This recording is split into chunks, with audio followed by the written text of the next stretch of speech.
Zdaj, ena stvar, ki, če vas je tole zdaj le malo, če niste bili še s tem aktivno soočeni ali kakorkoli, ena stvar, ki meni tle ful pomaga, ki je nasplošno filozofija, ki jo jaz trajblam posod, karkoli delam, je filozofija Leana. Namenoma uporabljam besedo filozofija, zaradi tega, ker je meni res močna kot nek splošni guideline, kako stvari počneš. In jo bom zdaj sam na hitrico vam jo razložil, ker vam lahko ful prav pride pri temu, če boste nekomu probali pomagati, narediti bolj stroj iz organizacije, ki jo imaš. Okay? In sicer to je isti Lean, kot ga najdete v Lean Startup, sam da date startup stran. To je stvar, ki se zelo velikokrat uporablja v proizvodnjah, ampak je več kot to, ni samo proizvodnja filozofija. In sicer Lean vam bom predstavil skozi tokrat pa res 5 načel, prej sem jih obljubil 5 dogodkov, pa sem jih pol 6 naštel. No, tako da zdaj bom Lean skozi samo 5 jih predstavil. In sicer gre tako. Lean pravi, da če hočeš doseči uspeh, ga moraš znati definirati. Okay? Če mi ne znamo definirati, kaj je uspeh, okay, pol ne moramo meriti, a smo uspešni ali nismo. S tem imajo podjetniki v kapitalističnem svetu, ne, ko ti gledaš, katera firma je bolj uspešna od druge, če jih hočeš primerjati med sabo, je relativno enostavno. Če predpostavimo ceteris paribus, da vse firme delajo pošteno, ne svinjajo okolja in bla, bla, bla, bla, bla, je najbolj uspešna una firma, ki dela več dobička. Ne. Se pravi, ena, ki dela več dobička, je uspešnejša od une, ki dela manj dobička. Ne. Okay? Ampak podjetniki imajo zelo velikokrat težavo, ko sicer razumejo, da njihov uspeh narediti več denarja, recimo, ne postavijo si pa absolutnih številk. Okay? In problem pri tem, če svoj uspeh meriš po tem, koliko veliko firmo imaš, ali pa koliko dobička delaš, ali pa kakorkoli je, da je ta stvar navzgor neomejena. Okay? Vedno lahko najdeš nekoga, ki je boljši, kar na drugi strani pomeni, da si vedno lahko malo zagrenjen. Ne vem, če ste že naleteli na te podjetnike, jaz sem tak, recimo. Ker si hočem imeti firmo, ki naredi 100 jurjev prometa in narediš 100 jurjev prometa in pol nisi nič vesel, zaradi tega, ker takoj najdeš enega, ki dela 200. Okay? Pa najdeš enega, ki dela 200, pa vidiš enega, ki ima 500, pa najdeš 500, pa greš na milijon. Vse si zadovoljen tako, ampak si hkrati tudi nervozen, ne? Okay? Kar je fajn, ker to žene napredek. Je pa ful dobro, da ljudje imajo postavljene tudi neke benchmarke, kjer si rečejo, če bomo v tem obdobju tole naredili, pa če to dosežemo, smo bili uspešni. Je pa zelo pomembno, da znaš definirati uspeh. Po čem meriš uspeh? Ker jaz sem en consulting delal ali neka predavanja za RTV Slovenije. Ne? Dajte mi povedati, kako RTV Slovenija meri svoj uspeh. Koliko so oni uspešni? Kaj je tam mera uspeha? Rečeš gledanost, pa te odnesejo. Narejen program. Ja, narejen program. Ja, okej. Ja. Iz prve roke. Ja. Ni pravega cilja. Ni cilja. Ne? Jaz sem vprašal, vi imate cilje? Ja, vse so. Kaj pa so? Ja, tam so napisani v nekih zvezku tam noter. Imate kar naenkrat težavo, ker se lahko midva kregava v neskončnost, v tem, so oni uspešni ali niso, in je pač odvisno od neke volje in interpretacije posameznika. Ta stvar deluje tudi na osebni ravni. Ne? Kaj pa je KPI oziroma mera uspeha na zasebni ravni? Kako ti meraš, da je nekdo uspešen? Kaj je tista stvar, ki jo moraš meriti? Primerjaš med sabo danes, pa čez pol leta, kdaj sem bil jaz bolj uspešen? Če sem kaj dosegel? Več denarja? Do neke meje. Odvisno, kakšne cilje ima kdo, to je čisto osebno. Če si bolj srečen, kaj si bil prej? Aha, se strinjam s Petrom, ampak na drugi strani se strinjam pa tudi z Damirjem. Ne? In lepota tega je, glavna lepota, če vzameš srečo kot mero uspeha, je, da je za vsakega nekaj drugega. Ja, so osebni ali pa definirani za neke posameznika ali pa podjetje, organizacijo v bistvu. Niso univerzalni. Niso. Pri firmi je univerzalen, dobiček lahko rečeš, to je, če moja firma dela več dobička, sem bil boljši kot kapitalist, če hočete. Okay? Ampak sreča je pa subjektivna, ampak vedno se moraš vprašati o tem, okay, če rečemo, za firme naj bo to dobiček, za posameznike sreča, vse ste razumeli, kam pelem, ker grem naprej.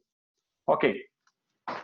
Edini način, da bo podjetje ustvarilo dobiček, če ne krade, če ne vem, bla, bla, bla, je, da ustvarja vrednost nekomu. Okay?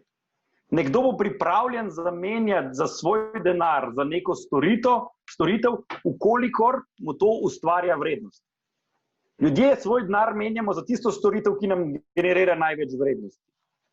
In ena izmed ključnih funkcij vsakega menedžerja, podjetnika, kogarkoli je, da se ves čas sprašuje, s čem ustvarja vrednost in kako bi generiral več vrednosti.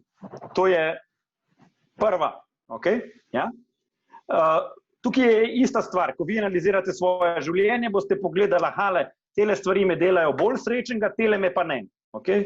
Se pravi, kako delati več stvari, ki mi delajo več vrednosti. Ista stvar, kako naj jaz naredim svoj produkt, za kjer ga bodo ljudje pripravljeni plačati še več denarja ali pa ga bom več prodal, zato ker ustvarja vrednost.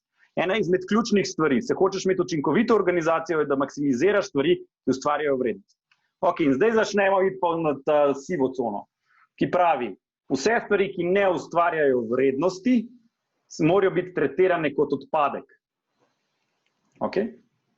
Se pravi, jaz v firmi imam prodajo, ki ustvarja vrednost, imam razvoj, ki ustvarja vrednost, imam pa računovodstvo, okay, ki v resnici stranki ne ustvarja nobene vrednosti, moram ga imeti, ampak od njega ni neke hude koristi. Lahko je, ker dobivam neke podatke, pa bla, bla, bla, ampak samo po sebi pa ni neke ne vem kakšne koristi.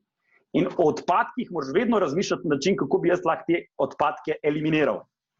Ker ukolikor eliminiram odpadek, ker ne generira vrednosti, ne bo nam za njim noben jokov. To je temelj vsake, če hočete narediti dober stroj. Če hočete narediti dober stroj, se morate vedno vprašati, kje ta stroj generira vrednost in kjerih stvari noter so pa odpadek. Za mene, za dober management ne rabite kaj več od tega, okay? Ja? Kot to, da znate identificirati, kje so odpadki. Ko greste naprej, prijete do tega, da popoln proces, popoln stroj nima nobenega odpadka. To je naslednja stvar. In potem pa zadnja točka, ki pravi, da popoln proces ne obstaja. Okay? Ki pa pomeni naslednjo stvar. Ne glede na to, koliko odpadkov jaz zrihtam, vedno so še. Okay? In to je pa ta logika, ki je najpomembnejša od vsega. Če želiš imeti učinkovito organizacijo, moraš v njo vgraditi logiko, ki ves čas se sprašuje o vsem, kar dela in izboljšuje stvari zato, da je stvar vedno bolj učinkovita. In tukaj je pa krasen meč, imajo recimo, če smo prej rekli, da so podjetniki težko dobri menedžerji, tole so pa podjetniki ponovadi odlični. Reševalci problemov, izboljševalci procesov in tako naprej. Okay?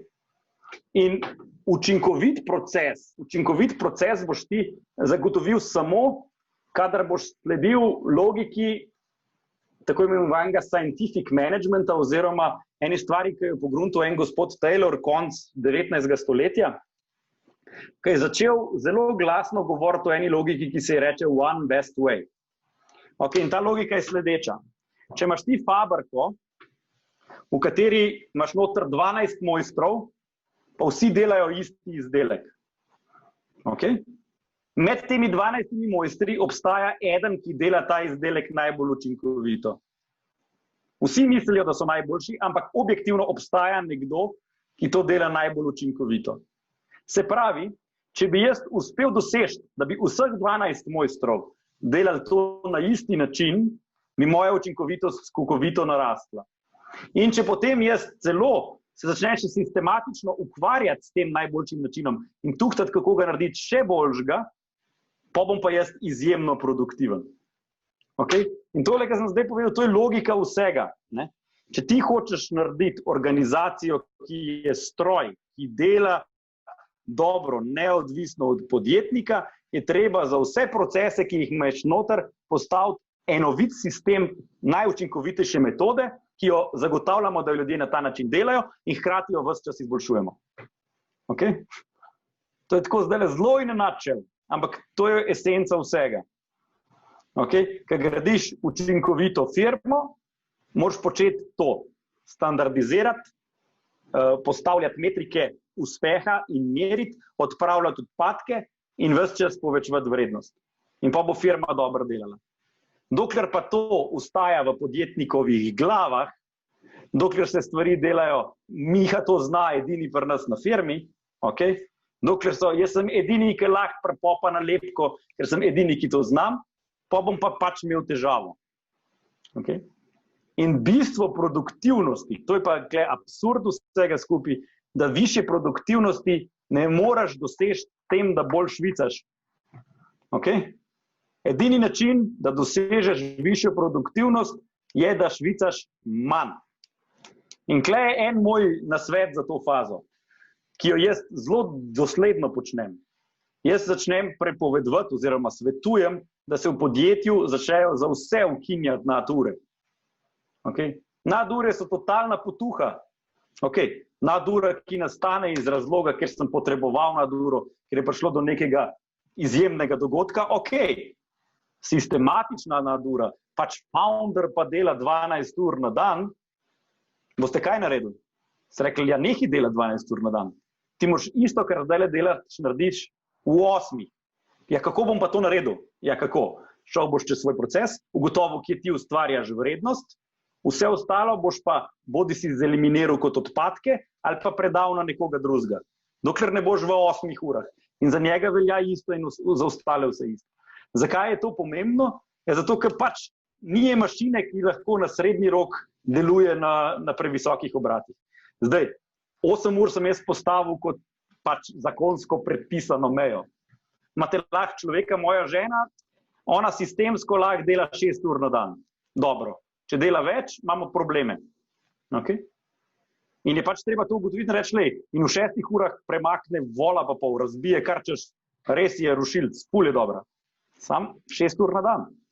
Okay? In je to fajn. Če bi jo dal 12, bo vse skupaj razpadlo. In tukaj je, ko ti začneš mašino upeljevati, moraš začeti te stvari, pač tukaj lahko kot zunanji, si zelo koristen v kontekstu tega, da podjetniku ponujaš ogledalo. Jaz se vedno pogovarjam o tem, kaj pa ti delaš, kaj pa so tvoje naloge. In pa ugotoviš, da 3/4 časa dela totalne neumnosti. Ne? Ok?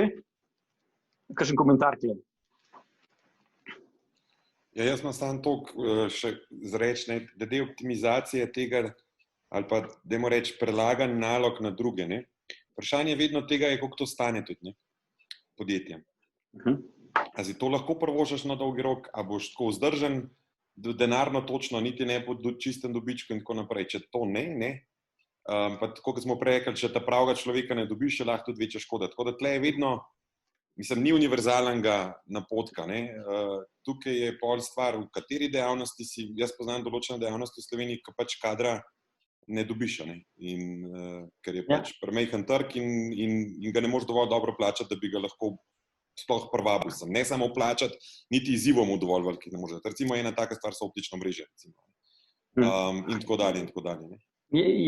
Ja, itak tole zdaj v teoriji se fino sliši, v praksi je treba cel kup gnilih odločitev. Ali pa pač reality strikes, ne bomo temu rekli. Jaz temu pravim tako, da imaš en dober guide, po katerem nekako kljukaš zadeve za kjerokoli podjetje, ali startup, ali pa navadno, ali pa obrtnik konec koncev, pa rečeš, ok, to se nam ni šlo, gremo naprej, ampak toliko, da imaš nek guideline, kam iti, pa kako peljati zadevo, toliko, da nisi prepuščen vsem napakam, ki jih delaš potem čisto na novo sam. Zato sem jaz rekel, da tole, kar zdaj razlagam, je filozofija. Ni priročnik, to je pač logika. Bi vam pa kle samo eno, vezano na tole, eno stvar, ki se nam ful fajn obnese, pa kamorkoli jaz grem, mi tudi super dela. Jaz vedno rečem ljudem, naj svoje naloge razporedijo v 3 skupine. In te naloge so 3, 2 pa 1. Ena so naloge, ki lahko jaz kogarkoli z ulice zdaj le ven potegnem, mu dam 5 minut treninga, pa jih zna delati. Poznate te naloge? Škatle naložiti v kombi, recimo, ali pa nalepke napopati, ali pa lahko tudi marsikaj bolj high level. In te naloge stanejo, 10 evrov na uro bruto v Sloveniji. Okay. Druge naloge so dvojke, ki terjajo neki izkušenj, treninga, znanja, zato, ker v šolo hodiš ponovadi. Pa zaradi tega so izkušeni kadri boljši. Arhitekt, gradbenik, inženir, avtomehanik. Ne more kdorkoli to delati. To so dvojke, strokovnjak. Ja? Pa so pa trojke, ki upoštevajo pa optimizacije, vodenje, prevzemanje odgovornosti, velikrat prodajo in tako naprej. In jaz velikrat podjetnika vprašam, ok, daj mi ti razvrst, kaj ti počneš med 3, pa 2, pa 1. Okay? Zato, ker poanta je, da trojke so ful več vredne kot pa enke. Ja? Ampak velikrat naletiš pa na situacijo, to jaz vedno dam kot primer, pridem za enega našega programerja, pa ima Excel odprt, pa menja pike z vejcami. Jaz gledam, pa kaj ti delaš? Menjam pike z vejcami. Pa kaj ti delaš? Pust me, ful imam dela. Pa pridem do njega, pa mu rečem, stari, no lej, Ctrl-H, replace, pa se vse zamenja. Pa me tako malo zmedeno pogleda, pa prav, ti veš, jaz pa nimam časa biti pameten. Ja? Ta je ena, nimam časa biti pameten, ful nevarna stvar. Jaz vedno pravim, govorim za malo večje firme, ampak za manjše tudi. Šef mora biti največ časa, ker mora biti najbolj pameten. Ker če ne bo šlo nikamor. Druga stvar je pa, ko pride žena domov iz službe, prav roka lahko malo podaljšam, ker danes nič nisem naredila. Se vprašam, kako nič nisem naredila? Ja, pa sem imela unga na telefonu, pa sem imela sestanek vodi prodaje, pa sem imela unapeljala. Vprašam, dobro, pa česa ti nisi naredila? Ona meni pravi, ja, veš, moram še ene račune plačati, pa po mizi moram pospraviti, pa take stvari. Razumete? Okay? In kle pa je univerzalno vodilo. Ker čim ti lahko najdeš nekoga, ki namesto tebe nekaj za 10 evrov na uro dela, tvoja ura je pa 60, je to smiselno narediti. In tukaj se začne gradnja sistema. Ne? Se jaz vedno pravim, da ko gradiš stalec stroj, moraš vedno delegirati naloge, ki so najenostavnejše najprej. Pač ne bo programer, ki ga plačuješ po 3 ure na mesec, čisto WC-ja, zato ker smo se mi dogovorili, da vsak enkrat čisti WC. Pač ni smiselno, ne bomo tega počeli, zato ker mi je bolj, da on dela nekaj drugega. In te stvari lahko postanejo zapletene, boleče, zoprne v vseh pogledih. In strinjam se, terjajo, zato da ti lahko organizacijo začneš postavljati, da pokriješ vse stroške, ki jih rabiš za optimiziran sistem, lahko traja svinjsko dolgo. Jaz vam lahko povem, na primeru moje firme je pač trgovska firma, ki rabi vse iste stvari, kot jih rabijo veliki trgovci. Mi rabimo enega za marketing, enega za nabavo, Zato smo mi dost voljoma dosegli, da smo si lahko vse prvošli po nekih poštenih cenah, če hočeš. Smo rabili skoraj 10 let. Okay? Zato, ker je bilo treba toliko zrasti, ker so fiksni stroški relativno visoki. Ker skladišče jaz rabim isti za 20 račun ali pa za 50. Okay? To traja, ampak pa ne pomeni, da te logiki, mislim, sledimo pa te logiki zaradi tega, ker to je edini način, da narediš učinkovito organizacijo. In če se vrnem na tale moj graf, v te točke razvoja podjetja delate v glavnem to. Standardizirate podjetja, pomagate, da se kadrovsko zadeva logično sestavi, urejate lastniško strukturo, se pravi, pomagate pri odločitvah, kje bo kakšen founder, kje pa ne bo. Okay? In umikate ključne ljudi, da lahko imajo več časa biti pametni, ker se zelo hitro zgodi, da nimajo časa biti pametni.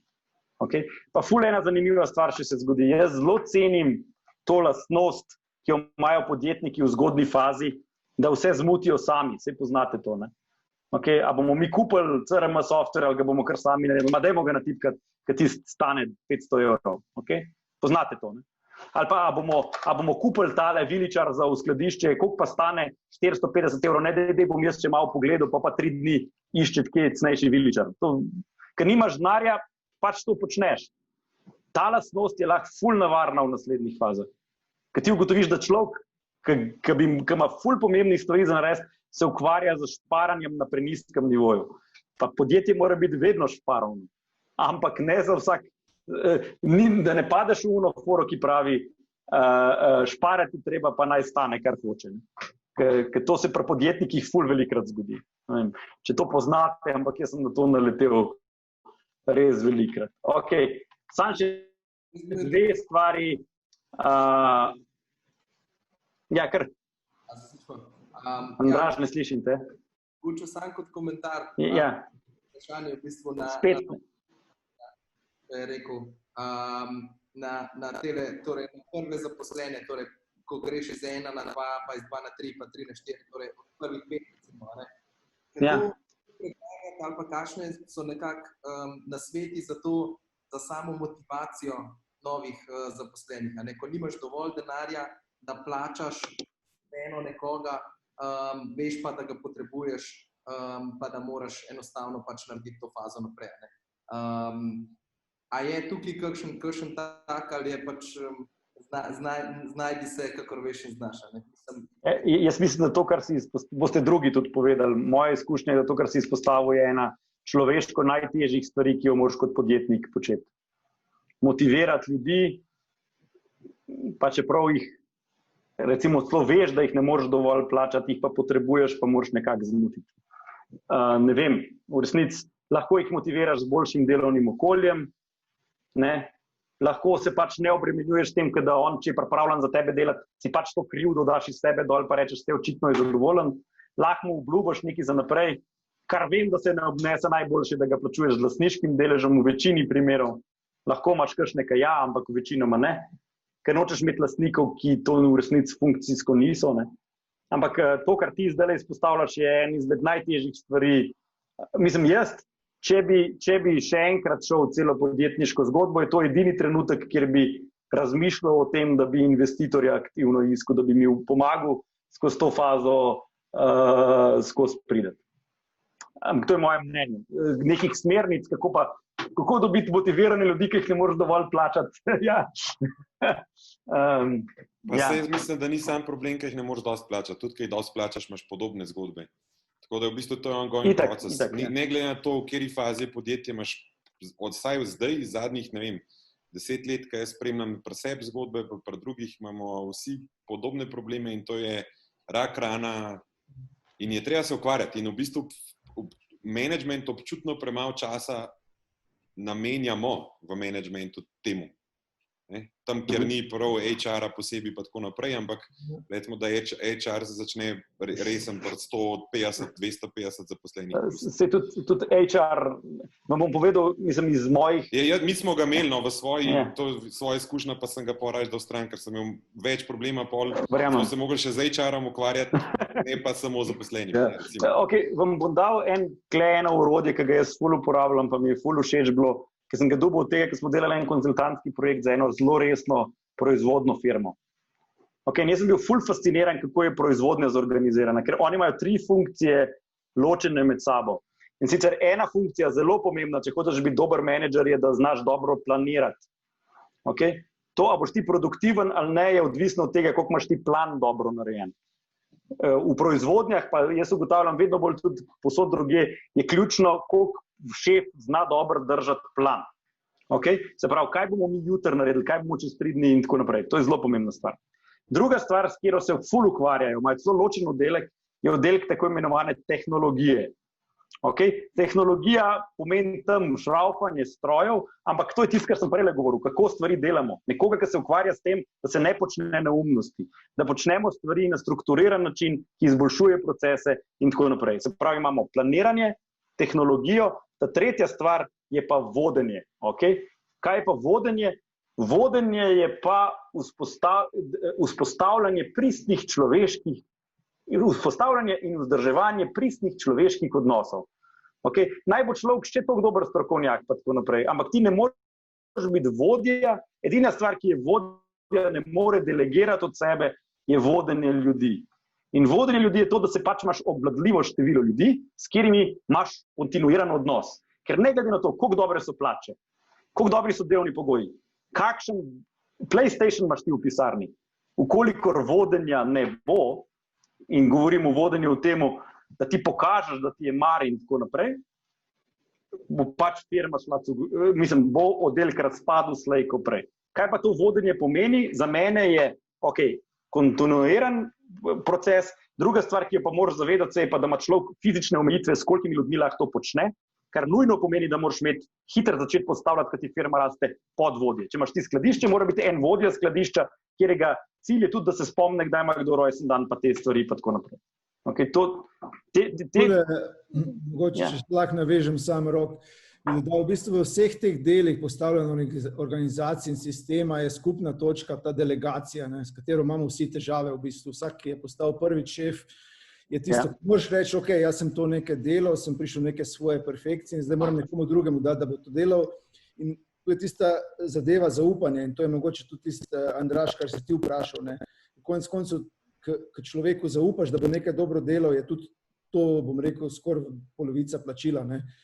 In to je tisto, s čimer se borimo vedno. In jaz imam izkušnje v bistvu za poslovanje veliko ljudi in rekel, vedno, kdaj je težava, ko kdo reče, da je težko najti prave kadre, ni res.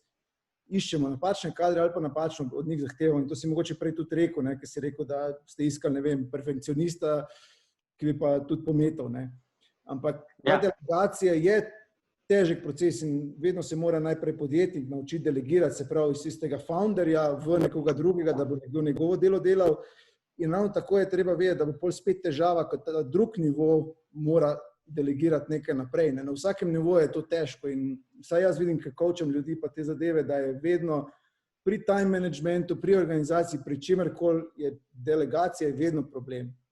Tisti, ki je bil najboljši prodajalec v firmi, ki postane menedžer, ima velik problem, zato ker mora drugim zaupati, da bodo bili tak dobri prodajalci, kot je on, ne. Pa da bodo pač na nek drug način to delali in dosegali. Ne. In to je že ne, od Jezusa Kristusa verjetno začetek isti je bil. Že kdaj? Je bilo že prej, ne.